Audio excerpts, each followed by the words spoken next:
On another topic, the issue of late has been talking about longevity pay, and it's been described as a perk and bonus, and it's been described in various ways how it came about, going back 30 or so years ago when it did come about.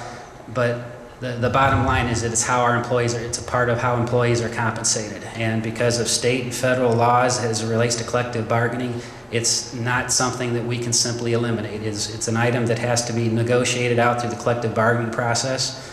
And I'm convinced that because it is such a source of frustration among those who think and look at it as it's a perk or a bonus, that what would be required upon us to negotiate that out would be held in equal contempt, because it would require that the city negotiate higher base wage rates for the employees for them to negotiate this away.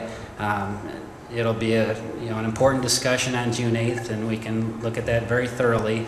But the bottom line is state and federal laws that bind us in the collective bargaining process prohibit us from simply removing it. It cannot be done. It has to be negotiated out, and to be able to negotiate it out, we will have to compensate our employees in a similar fashion, and probably more than we pay them now in the longevity.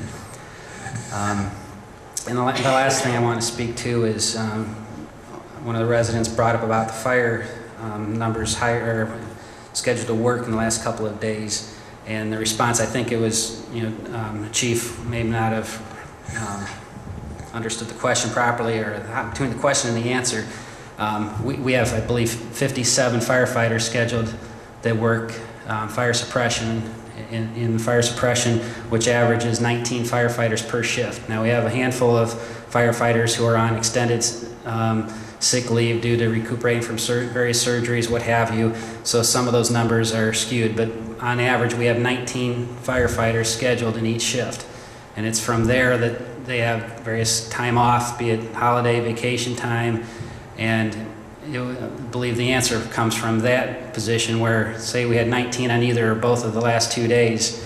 When you take away those who were off on vacation or holiday or Kelly days or any number of the numerous days they have to be scheduled off, it probably came down to 10 or 11 those respective days. But we started with on average 19. Now, there may have been one day where there were more or less because of shifting the shift complement.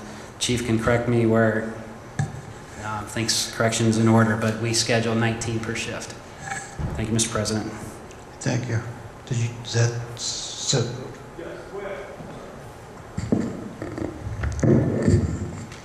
The way I understood the question was how many were scheduled for that day, and I was going by what the shift commander scheduled for that day on his previous day of work.